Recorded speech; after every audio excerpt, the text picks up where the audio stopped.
What's up, bitches? Welcome back to another episode of So Wet, So Dry. I'm one of your hosts, Fiji, like the island, like the water.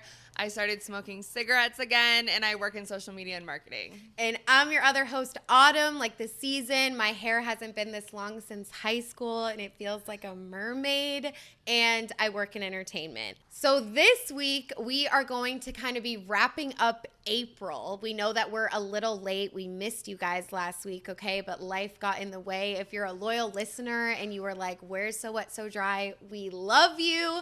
We just needed a week. But this week, we are going to just sort of highlight some things from the month in pop culture and otherwise. Just some mini topics that don't make the cut for full deep dive episodes. But first, we're going to get into what's got us so wet and so dry right now in this very moment. And I'm going to go first. I am honestly really wet. Like, I can't complain too much. Like, I feel like in terms of like my life, my work, like things are like going right now. Like for the first time, like I have gigs lined up that I'm like good until like August, and I feel so good about that. And I just think it's Taurus season. Like, it's my birthday really soon. Typically, the month of May, like, I feel very happy, like, my whole life. So, I'm just feeling, like, really wet about that. I'm going to go to the spa for my birthday, and that's going to be really nice. Like, get a facial and things like that. So, I'm just really excited. I feel like 27 is, like, really hot. Like, I was nervous about it because it is, like, getting older. But dude, like 27, I just feel like that eats. Like 28, no. 27 but club 27, though, like everybody dies. Yeah, I know, babe. I know, but we're not going to talk about that. Right. But yeah, I just feel wet. Like things are good. Like, and I am always very pessimistic, so I feel wet about that. I love this. Okay, yes, guys, I'm so wet. One, because I'm smoking cigarettes again. I know it's bad. Like, I shouldn't be wet about it. I broke down. I smoked the cigarettes, but I paired it with signing up for a gym membership. Right. Okay, we're doing kickboxing. So we're balancing out the healthy and the unhealthy again. I was going back and forth, and I was like, this is my 20s. Like, this is the only time that I can be unhealthy. I can smoke cigarettes. I can, like, have fucked up lungs, like, a little bit, but it's fine. Like, later down the line, like, every old person always says they just wish they lived. And for me, cigarettes are, like, they help me live. I was smoking Black and Milds anyway, which is like so much worse. And everyone kept telling me that. So it's like, fine. Yeah. Kickboxing. I know. And the kickboxing is so good. And I bet you look so good doing it for real, babe. Like, I love that for you. And I'm so proud of you. But I feel like I feel you, like, because I'm like, I like kind of want to quit like weed too, and just like the whole sobriety thing. Like, it is like enticing. But then I started to go down a path where I was like, is this whole sobriety thing like influences of the conservative era that we're in? And am I being brainwashed? Because AA is like conservative cult. That's like a whole other thing piece I could do, guys. Yeah. But like, which is like scary. I know, because don't they like pray in AA? Like, it's very like God. Yes. Yeah. When I was in treatment, I was like, which is like not a safe space for like a lot of people, especially people with like mental health issues. Like, I don't know, but. Yeah, I don't know. I feel you about the whole living in your 20s thing. Like, me, even like turning 27, I'm like, we're still young. Like, we're young. So young. Like, yeah, we're not 22 anymore, but like that wasn't even really that fun. Like, I feel like I was struggling. I was all over the place, like just not giving a fuck. Okay, and I'm so dry. Like, I'm not even that dry about it for real. Like, I feel like I've always kind of known this about myself, but I'm honestly interested in like what you have to say about this, and even any of our listeners, like, comment below. But like the idea of coming, right? Like an orgasm, right? Like, it's like you would think, like, you kind of think like you come because what someone does like makes you feel good, and then you come. Like, the penetration, the tongue, like whatever it is, it's like what they're doing is like really hitting, it feels really good, and then you come.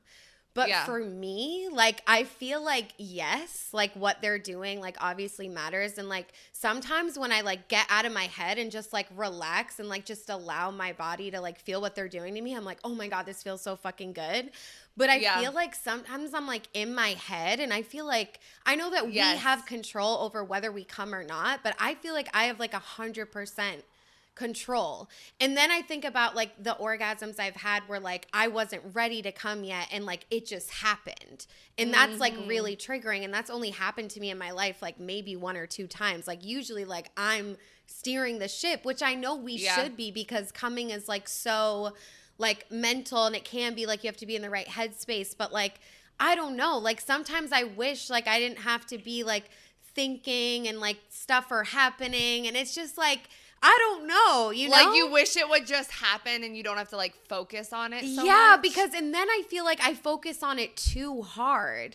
And it's like, then you're never going to come. When you're with a partner, right? But I do that when I'm masturbating, too. Like, when I'm masturbating, sometimes I'm like, all right, I just need a fucking orgasm. I need an orgasm. No, and then when I'm masturbating, happen. Too, 100%. And I've been doing that a lot lately. Like, I've been, like, really fucking horny lately. Like, bad. Because you're fucking I know, but like all hours, it's like not normal. Like I just need to come. That's what it's like. And then it's like it's taking me longer, and it's like annoying because it's just And maybe it's because I was celibate for so long that now I'm like popping off a little bit. Yeah.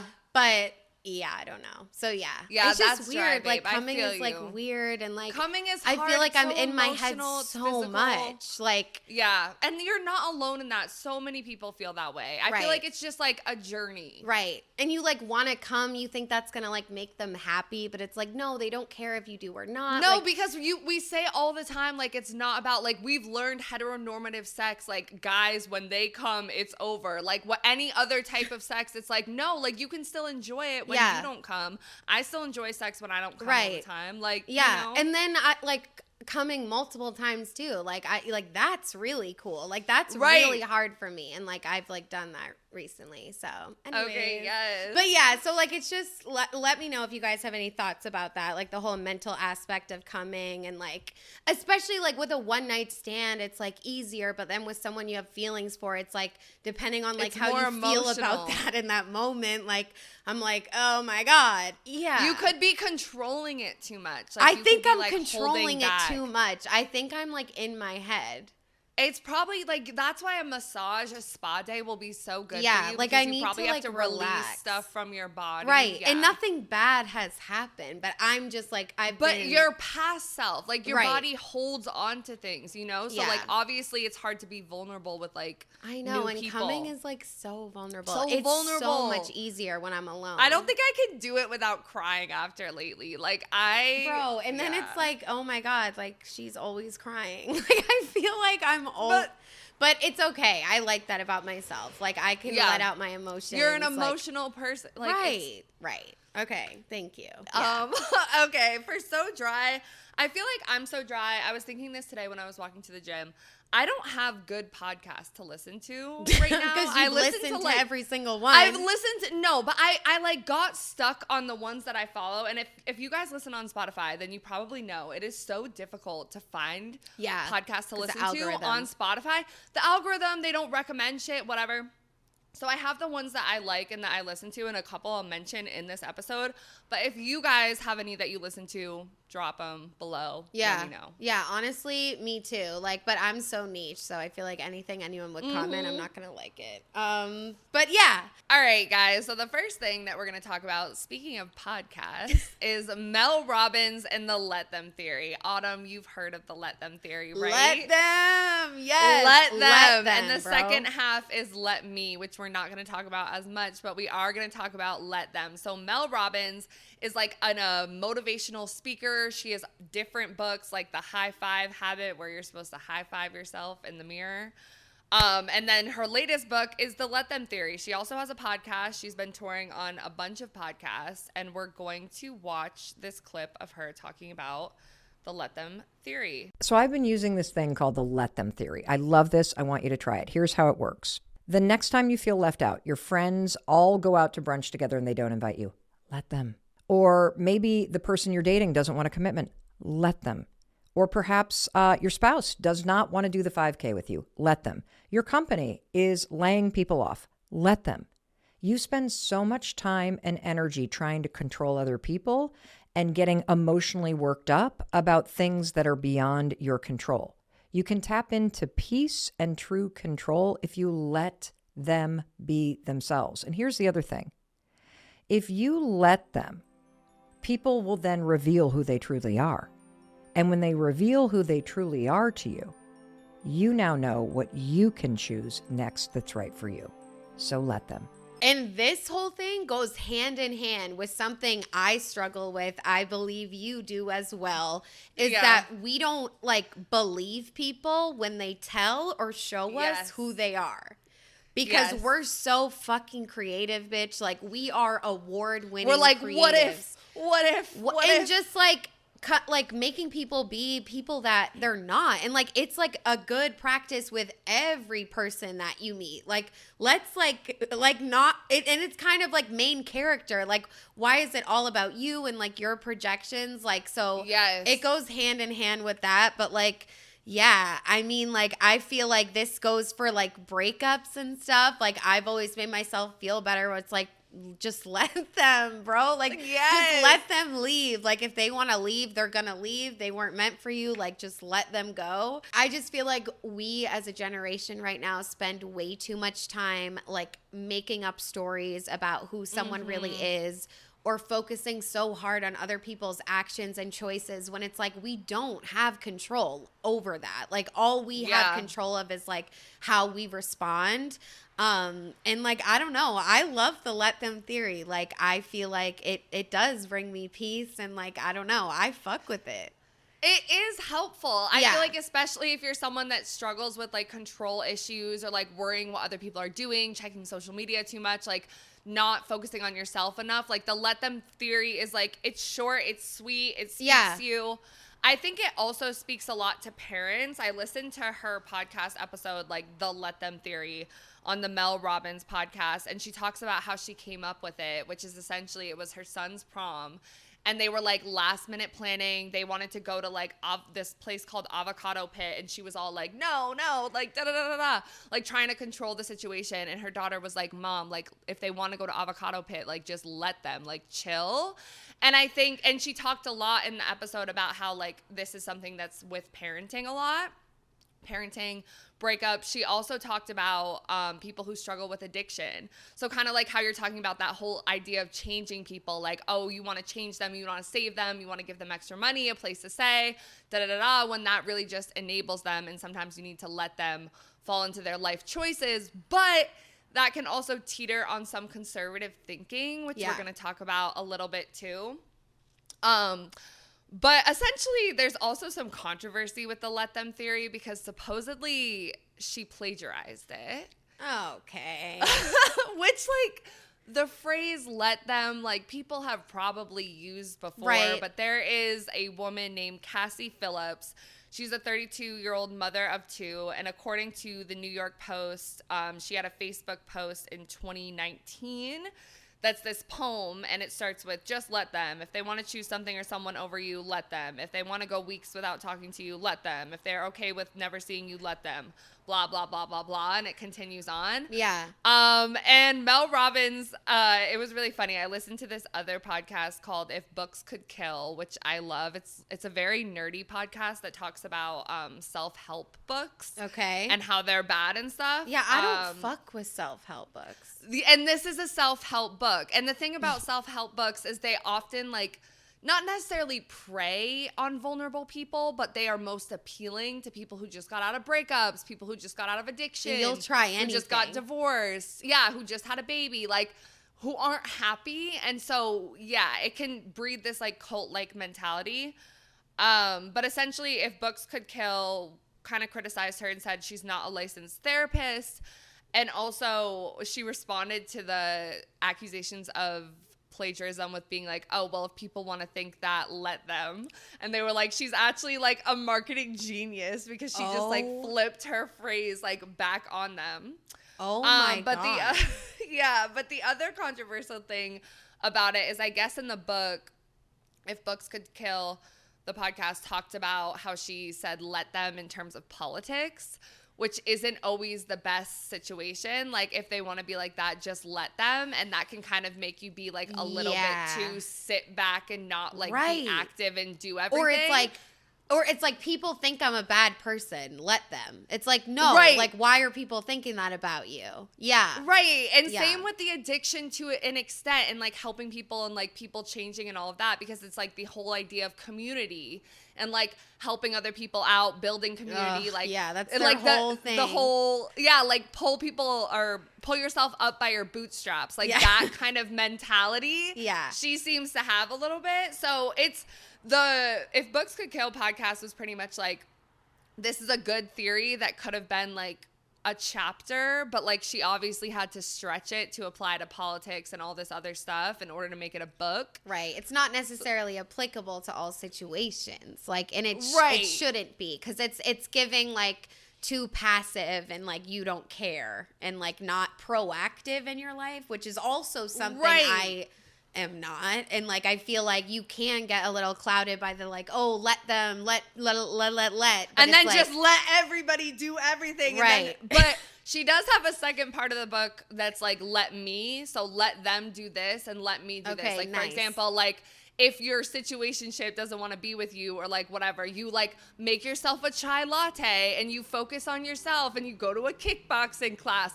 Like, you know what I'm saying? So let them do what they're doing. Let me do what I'm doing. But there's like flaws in that as well. But I have another TikTok. I liked this part of the let them theory. Okay. The truth is you have limited time with your loved ones. At some point, you're going to realize that your parents aren't going to be here forever, and that this was their first time as a human being too. People can only meet you as deeply as they've met themselves.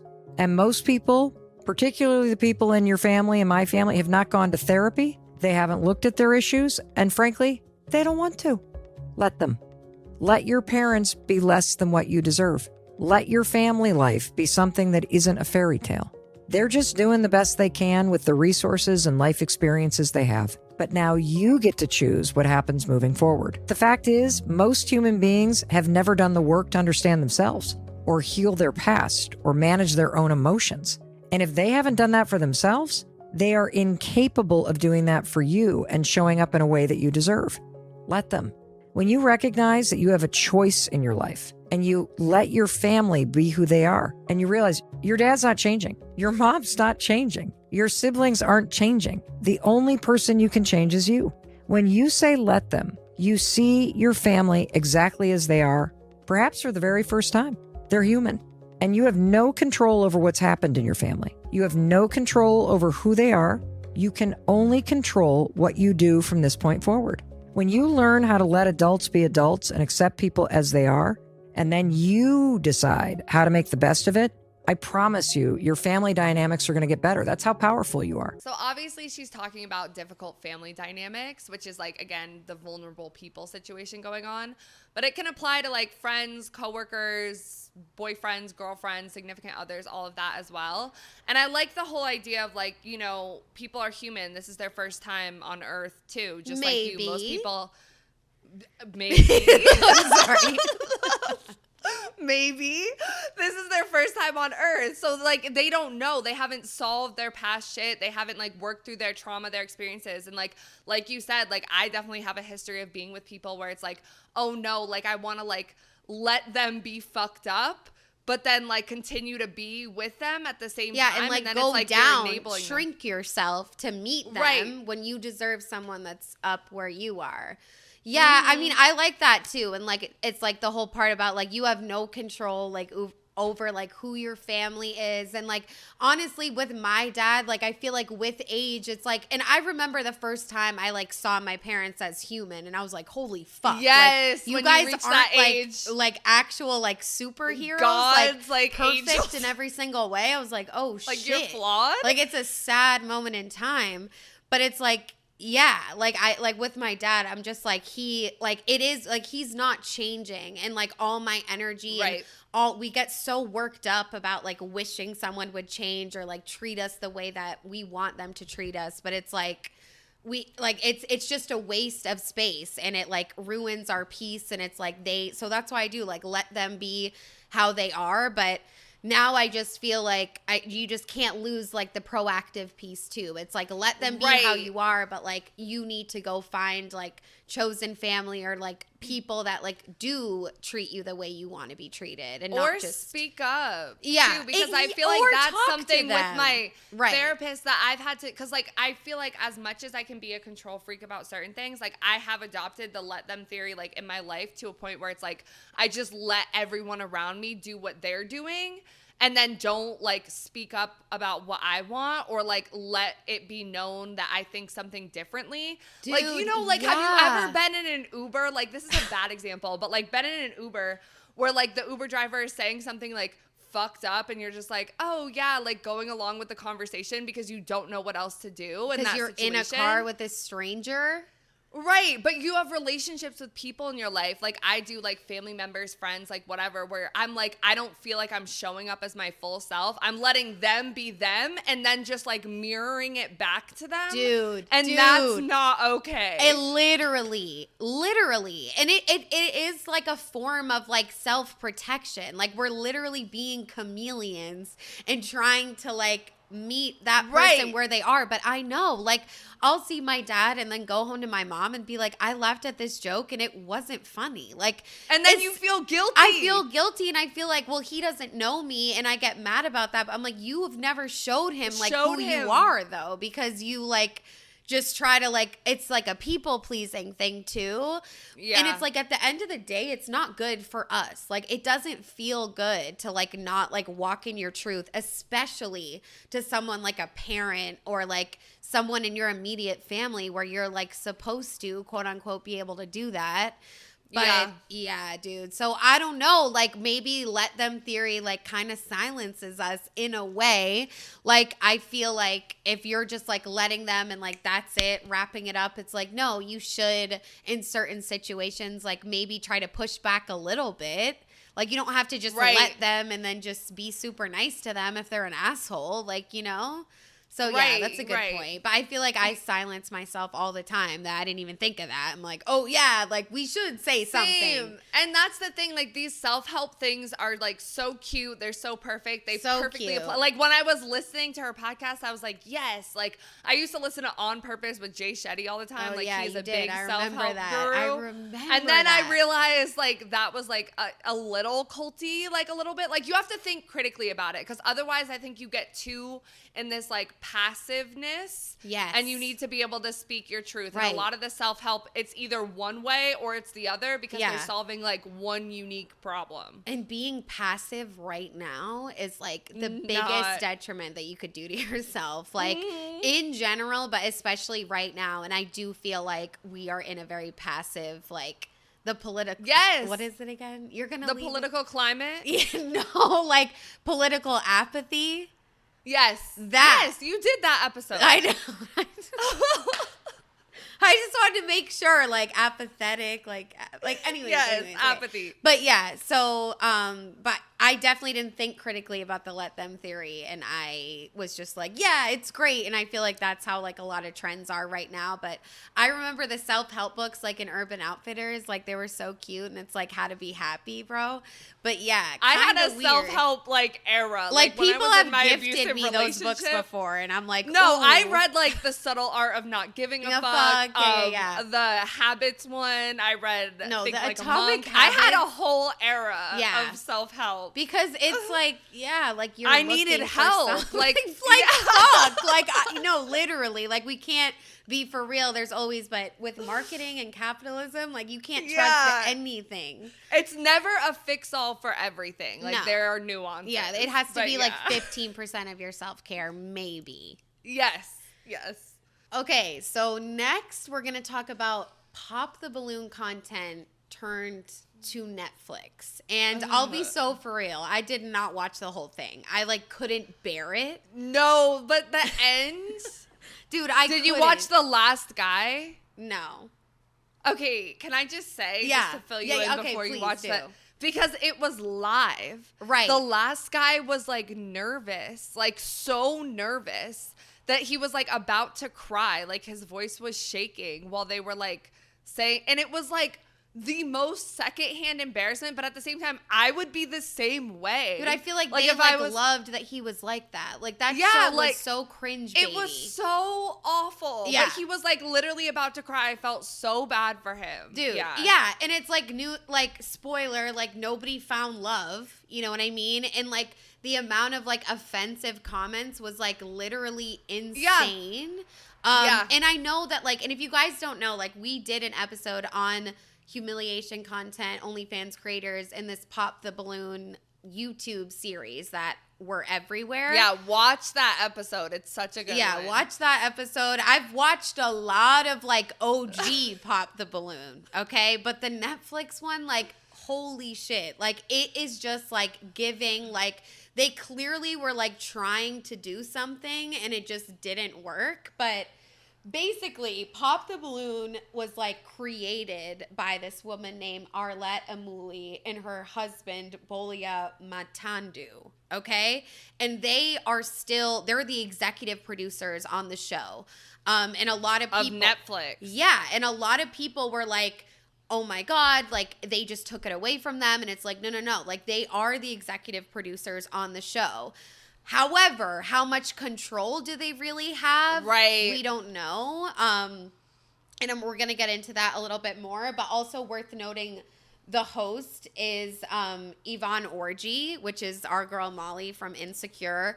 Love that she's on it. A little bit unfortunate due to the circumstances, but like still like was happy to see her. And I watched the YouTube video Netflix Gentrified Pop the Balloon and It's a Mess by Armon Wiggins. And he was basically talking about like this always happens with shit black people create. Like in order for it to go mainstream, they whitewash it completely. And like this is like a tale as old as time. Exactly. Because the original Pop the Balloon was black people and people of color, but mostly a black show completely. Like behind the scenes, on camera, all of that. And Armand said like he doubts Yvonne even would have been the host if it wasn't for the original creators being there. But he's like, I don't think they had any control over who was cast on the show in terms of the race diversity and all of that. And like, so like black people were really and are really upset, and especially like Black Twitter was where a lot of like people were talking about it. But it's also just like, you know, for Arlette to kind of, you know, get the money. And it's like, that's enticing. It's hard to say no to. And it's like, she is still there rather than Netflix, like kind of like ripping it off. It's like, she still is the executive producer and like sort of like has that ownership creative role. But like in terms, and Netflix wanted to like get viewers by putting in like a reality star from like Too Hot to Handle. But it's like what Armand was saying is like the audiences don't translate. Like the show is not going to do well. They're not transferable. And because the authenticity is gone, you know, like it's so cringy to watch. It's so fucking weird. It is not the same vibe. And it's like, was Pop the Balloon content on YouTube like, you know, fantastic in every way? No, like a lot of it was problematic in terms of like the misogyny and like things like that. The body shaming. And all of that. But it's like, that is all emulating like what our culture really is. And like that's what we talked about in that episode is like this is like modern day dating. Like this is unfortunately like how a lot of men talk to women and like how we interact with men. Because it's everyday people, or it'd be like a rapper or something like that. But like having the reality stars was so weird. Because it's not like, everyday people anymore. Exactly. Yeah. So it's like automatically takes you out of that like reality lens where like I think the original Pop the Balloon content did kind of put us in, unfortunately. And with the rappers and all that stuff. But guys want to act exactly like that. And they do because they see the big rappers and stars acting like that or what have you. So what have you. Okay. And then it's interesting because in our episode, like we talked about like humiliation content wouldn't exist without OnlyFans or like sex workers, because a lot of women that would go on that show were strippers, sex workers, OnlyFans creators, what have you. And it's like, that's clearly, I mean, I don't know, but it doesn't really look like anyone's promoting their fucking sex tapes It was on too here. clean. Like, it was too weirdly, like, scrubbed, whitewashed. Like, Right. They couldn't even swear. Did they swear? I don't think they swore at all. No, and because it's Netflix. It's like completely different, and it's just like... And it was live, which was a terrible decision. That whole thing is crazy. Netflix trying to do live shit just doesn't work. Like, I really feel like they wanted to make that, like, some sort of too hot to handle, like, live dating show. But it just, like... It just didn't work. And I feel like the original, like, YouTube Pop the Balloon content's so good, too. It's like... They didn't know right away how quickly it would blow up. So it was just like a small type of project where you just go. Yeah. A lot of bitches, they're like, I didn't even know what I was coming to. Like, they don't really tell you, like, when you got that text and like, oh, show up here, it's an event. It's like, now it's like, okay, you're going to be on Netflix, it's live, and people are going to pop balloons in front of you. It's like, should this have just like stayed in like YouTube? Like, was it safer there? Yeah. And, like, now it's, like, because I'm sure, like, a lot of people that watched it don't even know about, like, the OG Pop the Balloon and just think, like, whatever. I mean, maybe they do. I mean, I think it's really out there. At this point, people probably know because it made its way on TikTok so much, too. At this point, yeah. But it's just, like, it's weird because I feel like I was for it in our last episode, like, because of the sex work angle and, like, those things and, like, people being able to, like, promote themselves to huge audiences. Like, those videos would get millions of views. And again, you would show up and not even know like what was going on. Like it was low stakes. Obviously, when you had like fucking DaBaby on it, you would probably be a little bit nervous, but I don't even know if they would tell you like what rapper They don't was tell there. you what rapper, because when they tried to cast me for it, they didn't tell us what rapper. Yeah, or it could just be a YouTuber with a small following or just like a random ass guy. Like there was so much variety of it. Yeah. Like especially when there was like Pop the Balloon and there was like all random guys and random girls, not like the 20 girls, one rapper. Yeah. Like that was like more of like what this was trying to be. But like all that to say, it's like, I don't know how for it I am. It's like you completely whitewashed it, one. There's no really sex work angle anymore. So it's just blatant misogyny and like Netflix being like, yeah, we're like okay with this. Like I honestly think there should be a fucking hotline at the end of like if you're like, because it was really, really offensive. Like there were racial jokes, like all sorts of things happening. And the guy at the end, he looked so nervous. Like, bro, like you have to low-key go back and watch because it was like the definition of cringe, but in a sense where it's like you feel bad for him. And also like I would do the same fucking thing. Like I would be about to cry if people were going to pop balloons for me. And like, it was the same thing. Like they would even pop the balloons because, oh, your toes looked a certain way. Like toes are like so important to like straight people. Yeah, that's I don't so know weird if to queer me. people too, I guess, but like just I don't know. Like if they're they are to certain like queer I guess people it too, is important. Like in a way, but it's a fetish. I'm not ever like, oh, I know. Like it's fucking weird. I don't get that fetish. But I also saw this woman talking about it on TikTok, so we're gonna watch this really quick. Not sorry, but I feel like Netflix is ruining the Pop the Balloon show. It did not need to be a live show. It did not need another host. And it definitely didn't need to be on Netflix. Anything that is targeted for Black people don't need to be gentrified or globalized. Because whenever it does, it fails. For example, we've seen that in our hair products. The minute that Mylao and Shea Moisture sold their company, a lot of their Black customers couldn't use their product anymore. And let's be honest, you cannot globalize a product or a show that is meant for Black people to appeal to everybody. It's like putting raisins in collard greens. They really are just playing in our faces. The only reason why they're trying to move Pop the Balloon off of YouTube to Netflix, they're trying to find a way to capitalize off of Gen Z. Basically, they're trying to get them away from a phone and laptop screen to a TV screen. So if you're a Black-owned business owner and you see a big-name corporation offer you or want to work with you, just know that these corporations don't mind failing a successful Black-owned business.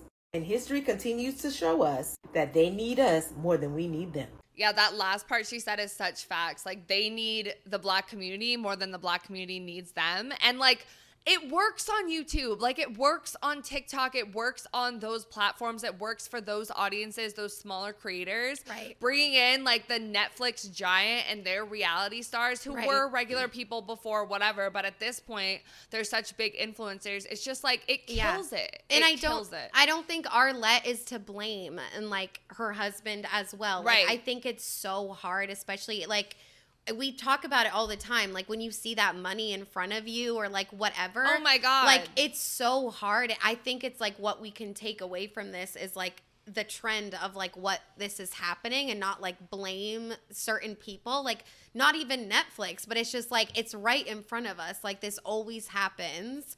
And it, like, the whitewashing was enough. Like, if you know original Pop the Balloon, there was not a lot of white people on that show, and, like, it's fine, you know what I mean? And it's like the fact that Netflix, like, feels like, oh, we need to, like, there was 2 black women and, like, 2 black men, I think, like, out of 5, and it's like, it's just way too fucking low. And it's like the way that they cast that, like, says everything about how they really feel, you know? So it's just, it's crazy. And I never thought the original Pop the Balloon was, like, perfect. Like, there were definitely moments on there where I felt really bad for the women. The black community didn't love, and we talked about that in our episode. Like, there's only so much we can speak to because we're obviously not part of the black community, but we did highlight how even the black community felt mixed reviews about, like, Pop the Balloon on YouTube.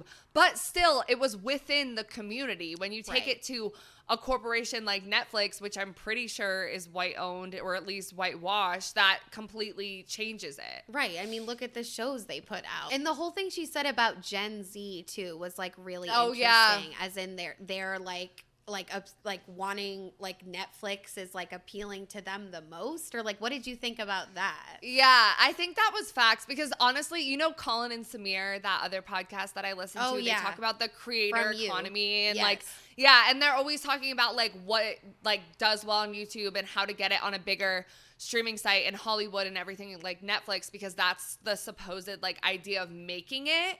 Right? Like, you want to get on Netflix, you want to get on Hulu, whatever. But, like, nowadays, like, with TikTok and social media and YouTube, like, you could be a dope big creator and just function off of YouTube. Like, damn near A-lister. And just right, like on Mr. Beast and, like, all of that stuff, like Piper Raquel, even with the controversy. Drew off Wallow, like, all these people that were, like, on those platforms, like, sometimes it's just better to stay there. Like, they might think that the next step is going to Netflix, and Netflix obviously wants them to bring that audience, because I watch YouTube on my TV more than I watch Netflix on my TV. Right. Like, for sure. I know. And so they obviously want to get people like me, you know? Right. And I just think that they really just didn't need to do that, though. Like, they should have just, like, kept it as it is, but at the same time, it's like, I want to be happy for, like, Arlette that, like, that was, like, hopefully she got a big check. That's what I'm saying. Like, that's a huge fucking deal. And, like, even being the executive producer, like, that doesn't always happen. Like, you have to, like, negotiate those things. Like, these big companies are, like, horrible. Like, they want all of the word you taught me, which is, like, the IPA or the independent creative freedom shit. I don't even remember the intellectual property. Yeah, like that shit. The IP, It's just, like, it's a layered situation. And again, obviously, like, we, like, can't speak to how the black community feels about this, but it's just, like, so obviously, like, whitewashed, not the same, and, like, really fucking problematic. And just a bad show. And it's just bad quality. Bad. It's bad. Is it canceled? Because they said weekly on Thursdays, and I didn't see it when I opened Netflix there's last no night. Fucking way, dude. I feel like if they didn't yet, it's going to. Like, I feel like the ratings are going to be really bad. One of my friends in LA, actually, like, she's not really a friend. Like, we just, like, met each other once. She's like, oh, I'm going to be on it soon. And I was like, you are? Like, I'm like, why would you do that? She's, like, a micro influencer, but I was just like, okay, like, I don't know. And it's, like, enticing, I guess, because it is Netflix. But I think it makes Netflix look really just, like, not a good quality show. It's not like telling us really anything about dating. Like it's just not the same. It's not like Love when is you Blind. make it Like they can't do mainstream, the same thing. Yeah. The part about the YouTube like Pop the Balloon was that it was like so much realism.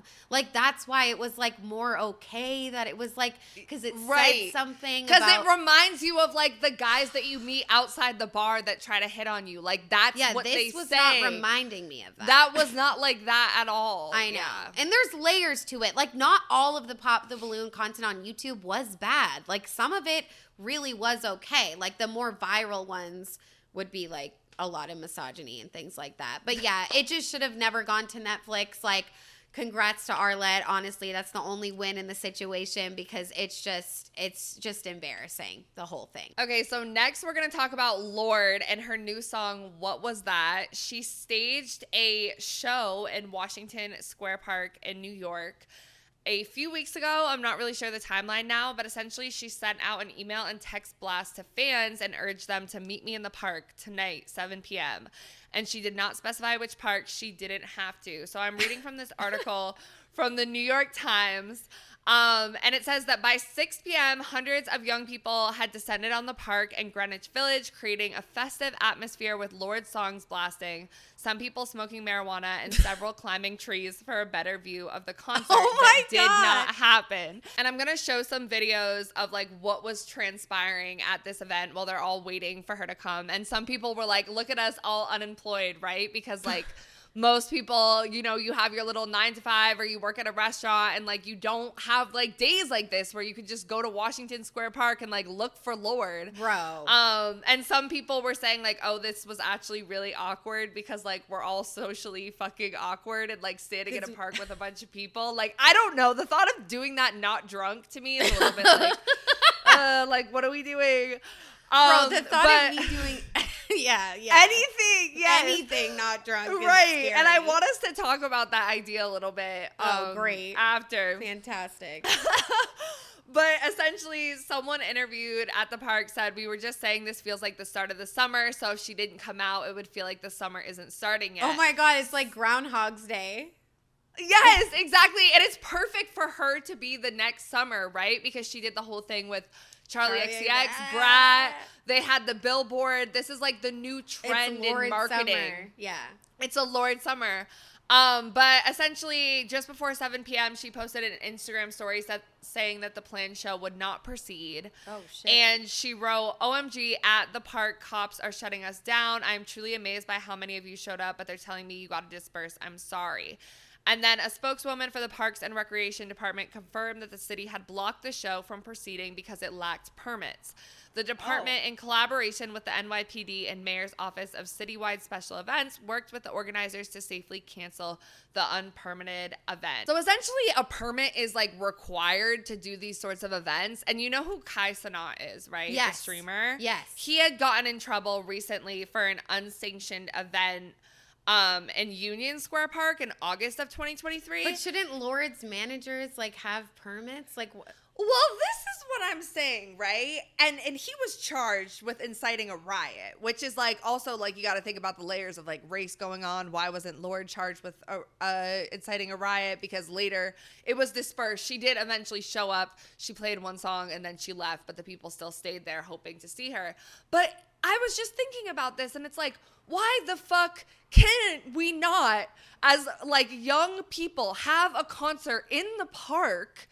Like, to start the summer with Lorde or Kai Cenat or whoever without the police officers being like, you need a fucking permit and shut the whole thing down. Like, can we not gather? No wonder we're so fucking awkward. Like, dude, we don't know how to. It's a police state kind of. Like, no, it just made me think about that, you know? Yeah, it's like, it shouldn't be that hard for us to have, like, especially, like, how concerts and like community, like everyone talks about, like you hear like an artist play and you're in the crowd, like you feel connected to like everybody there standing around you, right? Even when you don't know them.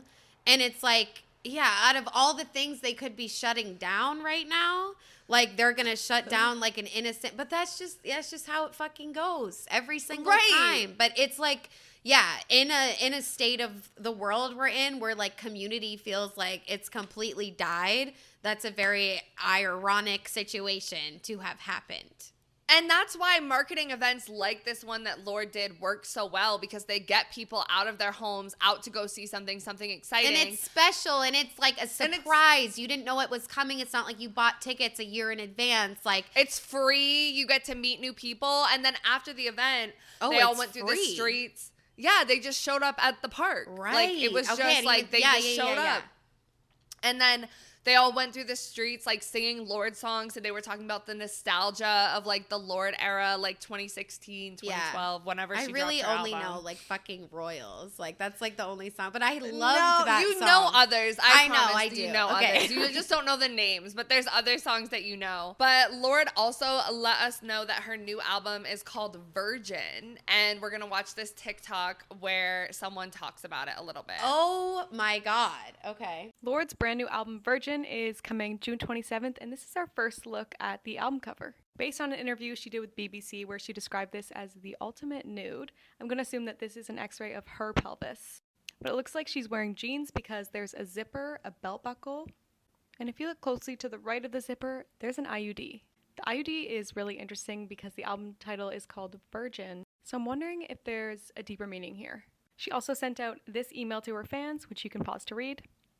To sum it up, she describes the album cover as very personal to her and very transparent. From the looks of it, we're getting 11 songs on this album. We've already heard What Was That, which is so good. So I'm excited to see what else is coming. Wait, I'm so excited. I haven't heard What Was That. Now I want to see it. The ultimate You can look nude? it up.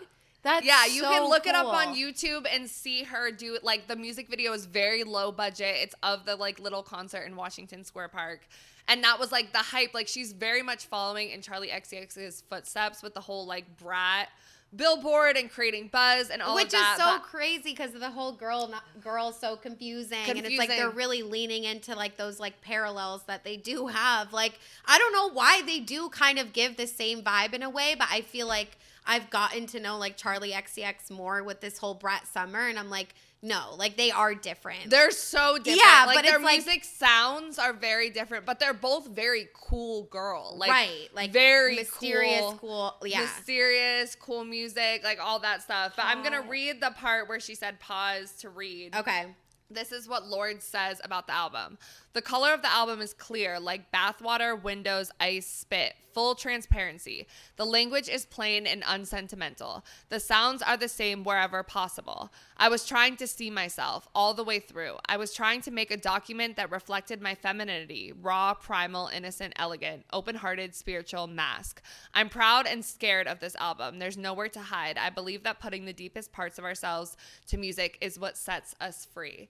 And I think this is really beautiful, especially in the concert. She was dressed much more masked, and people are kind of wondering, like, is she queer? Is she, like, coming out? All of this stuff. So I wanted to ask you, like, reading this, seeing what's happening, do you think it's a Lorde summer? And what do you think this album Virgin means? Like, what is she trying to say before we can listen to it yet because it's not out? Yeah, I feel like that's the part that, like, interests me the most. And I feel like her, like, the whole thing of, like, the like, as clear as possible. Like, I'm trying to see myself. And then the word used in there, unsentimental. And, like, I don't know, maybe this is, like, too easy of a conclusion and I'm just like, whatever. But, like, first glance, I'm like, the ultimate nude, right? Like, and a pelvis bone structure is not, like, sexy, like, pussy pic that you would think of or whatever. But it's like, that's, like, actually, like, what we look like. And, like raw, and you can like, see woman. that, like, clear, yeah. like, the IUDs in there. Like, there's a lot going on.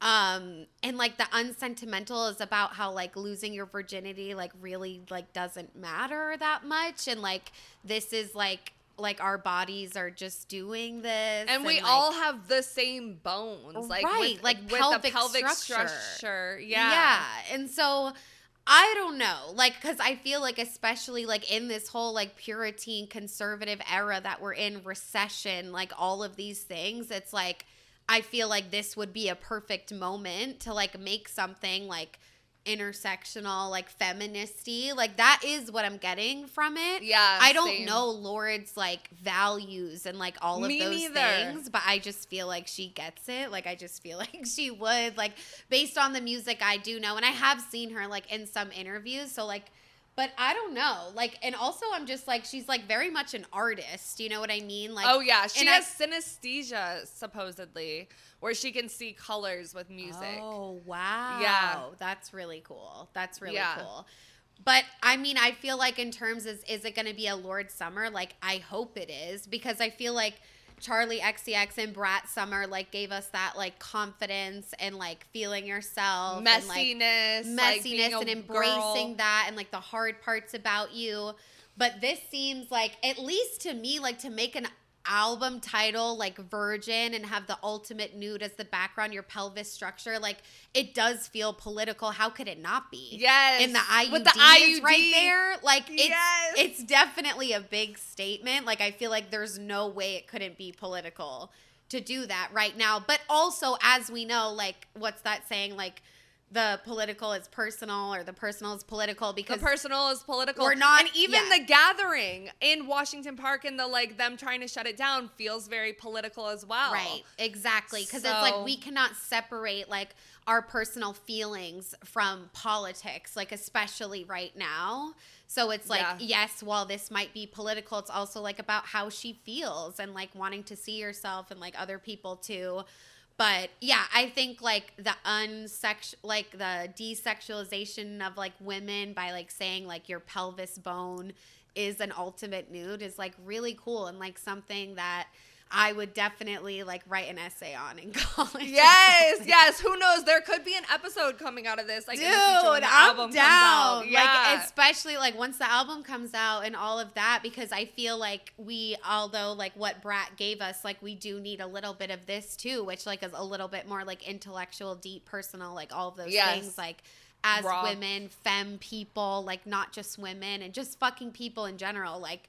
Yeah, and the irony of the concert, bitch, that's crazy. That's Yeah. crazy. Okay, so the last sort of situation that we're going to wrap up here is the whole Jojo Siwa situation. And I read this article from The Cut. Sorry, but what's going on with Jojo Siwa? And I feel like that is the perfect article title, because honestly, you guys, it's a lot, but I'm going to break it down lot. simply for us. Okay. And really what I want to talk about is like, what does this make us think about like boundaries and relationships and sexuality, fluidity, and those sorts of things. But basically who we're dealing with is Jojo Siwa, who's 21 years old, Chris Hughes, who's 32, and he's like a celebrity. They were on Big Brother, Celebrity Big Brother together. And then Okay. Jojo's previous partner, Kath Ebbs, who's 27 and is gender nonconforming, basically. I already want to say there's a big age gap. Yeah, 21, going 27 is a little bit OD. on. And then 21, 30? 32. Yeah. That's like 11 years. Okay. Right. That's a little bit fucking crazy. But anyways, yeah. So Jojo and Kath were dating. And as what I follow Jojo Siwa on TikTok, like whatever. Okay. And like people were like happy about that relationship. Like they were like, oh my God, like Jojo's like, yes, like this is like she's a gay, normal she's situation. out, she's proud. Yeah, she's a lesbian, like all that shit. And basically her relationship like was great as far as everyone knows, but then she goes on Big Brother. And essentially what I'm gathering, what started the whole thing is this other fucking fucker, this guy named Mickey, who's like a celebrity on Big Brother. He was all like, Jojo, like, I'm gonna vote the lesbian out, like being so homophobic and horrible. Okay. What? And Jojo's like, what the fuck? And like she stands up for herself. Like he is just a fucking asshole, which is not surprising. Like people are like, he's always like this, whatever. So Ew. that caused Chris to be like, oh, Jojo, it's okay. And they kind of like started to have this moment about like identity and queerness. And they got close because he was comforting her from that fucked up man saying dumb shit. Right. But basically, they got really fucking close, okay? And they were like kissing each other on the forehead and like doing all of these like very coupley types of things. And like she had a partner, and like her partner was like watching this happen. and like wasn't posting on Instagram. Like people knew that it was bad. So it's like she was cheating essentially, and why people were so upset. But people were also so upset because she did, and I'll quote her actually. I feel like so queer. Do you know what I mean? I've always told myself I'm a lesbian, and I think being here, meaning Big Brother, I've realized, oh, I'm not a lesbian, I'm queer. And I think that's really cool. She's like, fuck the L, I'm going to the Q. Like, you know how she is. And so it's like there's two different things going on here, because it was clear on TikTok that the lesbian community was like, you were never a lesbian, like all this shit. And I do not think that is okay at all. Yeah. Like, am I biased? Policing Maybe. people's But like the sexuality. lesbian to queer pipeline. And I also feel like at the end of the day, like her partner like was gender nonconforming. So it's like maybe queer would be more inclusive, like I don't know, right. like how all those things work, like, you know what I mean? Like the words and the genders and all of that. But at the end of the day, like she's 21 years old, okay? And like we know sexuality is fluid. Like we know that. Like I literally believe it's like it could change at any moment, like depending on what person you meet, ultimately that changes things for you. So that part I'm like really not okay with. Like I feel like, oh my God, she's 21 years old. She was raised in a very chaotic way. Like she's been thinking the world revolves around her since she was like 6 years old. Like she knows she's people's like quote unquote guilty pleasures, and she is. Like people love to hate her. And people love to laugh at her and all that stuff too. When realistically, like she's gone through a lot, like coming out as queer, lesbian, whatever, being the child star that she was. Like she talks about how much she loves Miley Cyrus and all of that. She did kind of have a Miley Cyrus type moment as a queer woman. Right. Know? As a queer woman. Exactly. And so while I believe like that is good, like do I think it's okay to like cheat on your partner, especially like to let the world see it on Big Brother? Like no, but there predatory? Wait. And there was this one scene where like I saw on TikTok, because like I don't watch Big Brother. Like come on, you guys. Same. Like I literally fucking can't with that show. Honestly. Yeah, but Andrew Tate was on that show. Of course, like it's just horrible. But there was this one scene where like it was in the morning and Chris and JoJo like slept together and woke up, and one of the other contestants was like, JoJo, like you guys slept together last night? And she was like, yeah. And he's like, I think you're not gonna have a relationship when you go back home. And she's like, oh no. When you have a relationship. Okay.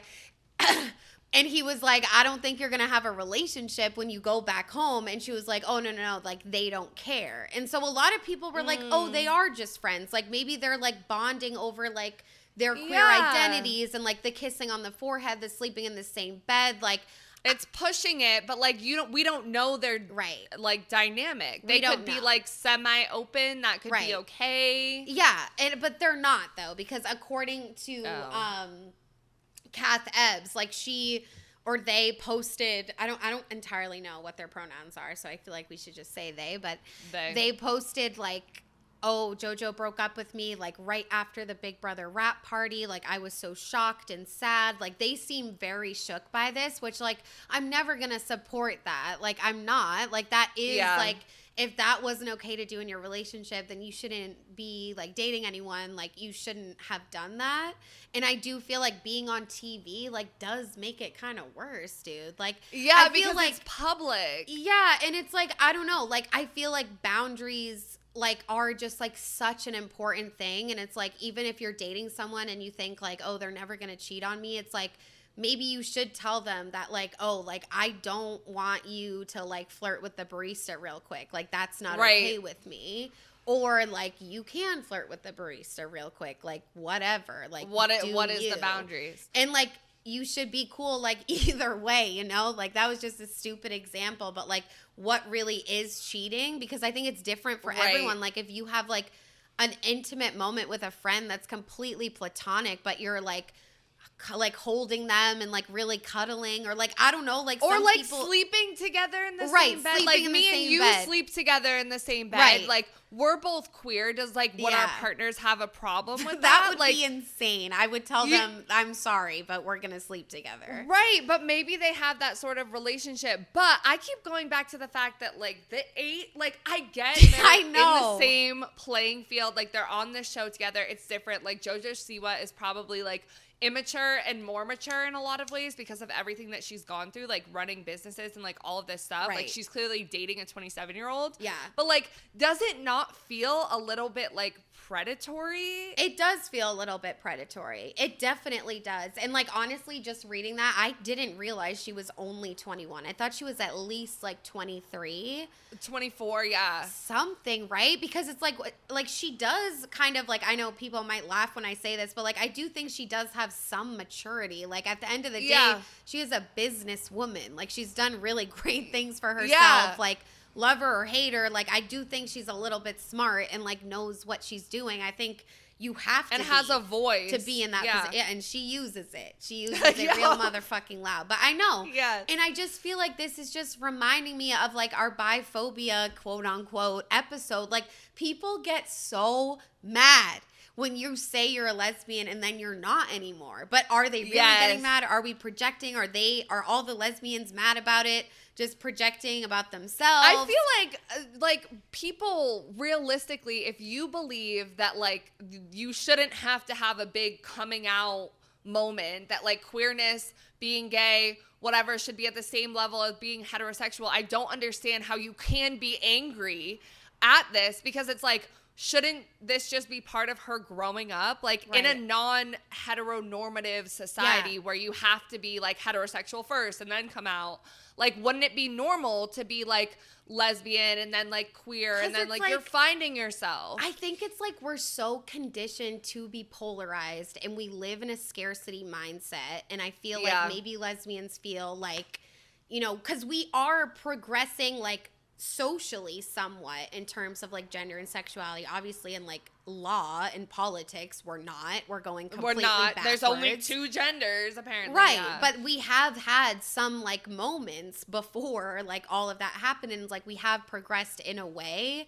And like I don't know, I feel like even though it's like you're queer, like we accept like everyone in the community, like I feel like we're just such an individualized society that like even though like you say like you're liberal and like what all this stuff, it's like you still feel like you're like in the lesbian club and then you got kicked out of it, and like you're not like one of us though because you like men and like all that shit. Like it does feel like that, and I know that because I used to identify as lesbian and like look down on people that like it's so embarrassing, but it's true. Like I was like, I don't want to be like you. Like I want to be like with my first girlfriend, like we're lesbians, like scream it, like we're fucking lesbians. Like that does feel empowering. Like we have nothing to do with men ever. And like, but it's that why binary is that cool? of like that's like the oppression Olympics and all that shit too plays into it a little bit. And it's just like, but like people were like, you were never a lesbian. And I'm like, I don't think we were ever really anything. Like I think we're constantly evolving. And it's like people that are just born and they're just like, I'm straight, like till they die. Like that's and they crazy never to question. Like that's crazy to, or even they do, but they're like, no, like I'm just straight. They're just like that's crazy. Stuck in there. I just can't even imagine. Like, I just feel like you're missing out. But I don't know. So let's watch some things that JoJo herself had to say. I've always told myself I'm a lesbian, but I think being here, I realized, oh no, I'm not a lesbian, I'm queer. You are. And I think that's really cool. You are. I'm such a gladders! I've always... Your comments about not being a lesbian anymore, I mean, I understand the context, but like, I don't know if what I said in the heat of the moment, did I say being a lesbian? I don't remember saying that. That's not my understanding. My understanding is you didn't feel like lesbian fully encompassed, you know, your sexuality.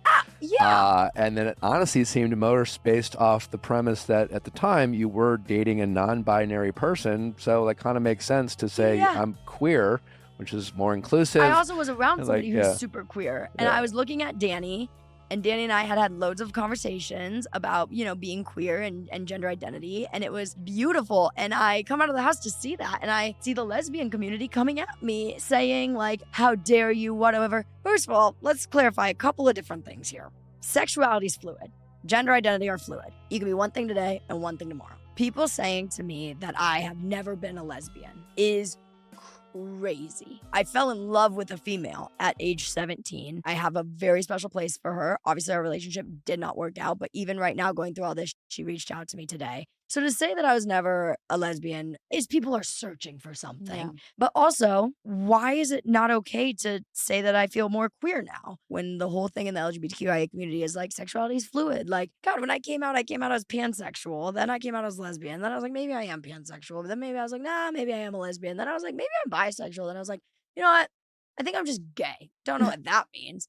And I was like, nah, maybe I'm a lesbian. And now I'm like, I think I'm just queer. I think I just am. I think I just exist. I think I'm done having my eyes be so one-sided. You know what I mean? And I think I can just exist. No one can decide my sexuality. Not even me. You know what I mean? I can't help what I feel. I can't help who I fall for. That's how I realized I was gay in the first place. I think I had to learn at such a young age, honestly, with my height. People bully me for being tall. And I learned at that point, I can control a lot of things. I can't control my height. Then I realized the same thing with my hairline. And then I realized the same thing with my voice. And then I realized the same thing with my body weight, everything down the line. And so I think now I'm at the point where it's like, oh my God, people are really going there. Like, you can't control that. Part of the realization of being queer was me in the house realizing I'm not entirely happy, and maybe that's a side of me that's not happy. You know what I mean? Mm-hmm. Maybe that's I'm putting myself somewhere, and the thing is, queer is a very umbrella term, and it kind of just encompasses the entire community, where you don't need to put yourself in a box within the community. You can just be. I don't need to be in a box. You know what I mean? It doesn't matter. I can have open eyes and an open heart and walk with one foot in front of the other. Well said. Okay, first of all, like, I kind of love her. Like, I feel like she's just, like, she's what we need, you know, like, to sometimes come from dance moms and, like, be who she is with the ponytail and the bow, and then be, like, sexuality is fluid, gender is fluid, like, all this stuff, and she's, like, educating these people, like, facts, guys. Right. And also, I didn't know that the dude that's 32 is queer as well. So that makes so much more sense. Like, it feels like people are, like, jumping on this, like, sensationalizing it when she's really just, like, coming into her queer identity. And also, like, I have a bisexual male friend who, like, I am very intimate with and will, like, kiss me on the forehead and, like, we'll cuddle and, like, whatever. I mean, it is a little bit sexual, but, like, you know what I'm saying? Like, I feel like it okay, like, it's kind of sexual. No, but like, yes. But we also, like, we wouldn't be together. Like, we're just friends. Like, that is our friendship.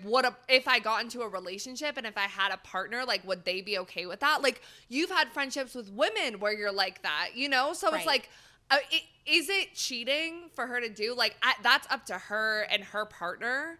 You know what I'm saying? Right. But at the same time, like, if we're talking about queerness, non-monogamy, like, that community, I don't think it's abnormal as much, now that I know that the other person is queer, to have that sort of relationship. I do think it's still a little predatory with the age, but and I think like I don't believe, like, cheating is okay. I think cheating looks like something different for, like, every couple, and like I said, even if it's uncomfortable, like, I do think you have to, like, talk about that.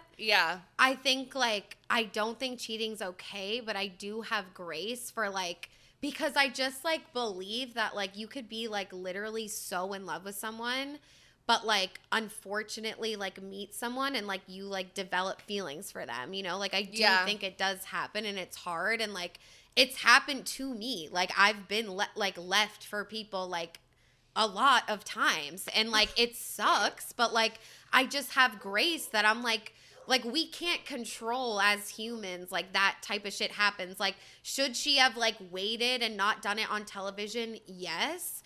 But I'm like, but she's not a human. Perfect. Right. Yeah. Like, it's human shit. I think it would have been bad, like, if you, like, stay with someone and, like, continue cheating on them for, like, years and years and years. But I think if you, like, figure it out, like, I'm not gonna, like, demonize her for that. Like, I don't think it's okay. I don't. Like, she shouldn't, like, and clearly, if I was her partner watching that, it would have, like, ruined me. Like, I would have been so sad. But, like, looking at it without myself and my feelings, like, I do have, like, grace for JoJo a little bit, because it's like, fuck, like, what are you supposed to, like, I don't know. And clearly she has, like, a deep relationship with this person, this guy, because, like, she was like, he taught me about, like, queerness and like gender fluidity. Like she's talking about like they're having deep conversations about their identity in the queer community, and that's something that she deeply cares about. So like maybe that's something that was lacking in her last relationship. We don't know. Right. But like whatever it was, she developed a deep connection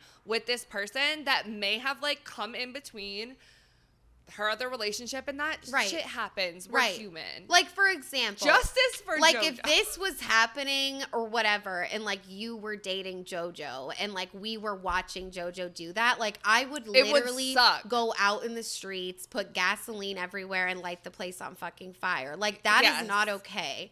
Yeah. I'm saying though, like I want to like just like have more like empathy for people, and I think Jojo Siwa going from lesbian to queer and like doing some cheat like behavior on Big Brother is not the worst thing happening right now. It's scandalous, and it's like we focus on it so hard, and like I get it, like it's fucked up, but like if you take yourself out of it, it's like she's a 21-year-old girl that's had a crazy fucking life. Like, not to say being famous is so hard, but it is different, especially when you're a child, quote unquote, star, which she was. Like, she's never known anything different. And she had to come out, and she had to transition from like and YouTube like Nickelodeon like didn't invite her to the Kids' Choice Awards. Like, she had all that shit happen.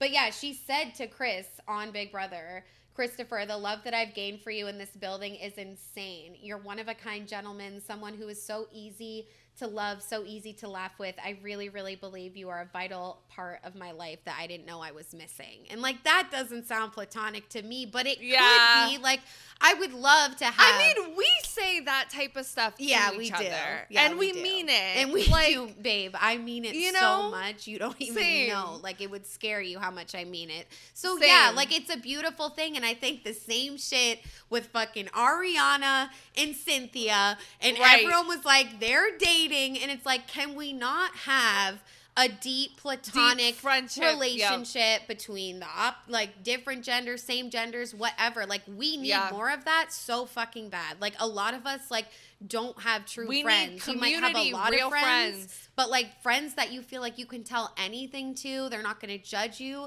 is so rare. It's so fucking rare. And like, I don't know. I mean, I feel bad for Kath. Honestly, they're hot as fuck. Like, the ex-girlfriend. Yeah, I don't know them, but damn. Yeah, I'll put a picture on the screen. But yeah, that is really all, you guys. Thank you so much for listening. If you do like this type of kind of like more chill mini topic episode, please let us know. We don't have to keep doing it, but it does make our lives a lot easier. But yes, please follow us on all platforms: YouTube, Spotify, Apple. We're also on Instagram and TikTok at So Wet So Dry. The O's are zeros for everything. We post polls for our normal episode weekly content on our Instagram, so please follow us so you can be a part of that. And lastly, we will just ask you to kindly rate us on any podcast platform, specifically Spotify and Apple. Give it to us good, guys. Thank you so much for your... Yes. We also have a listener support.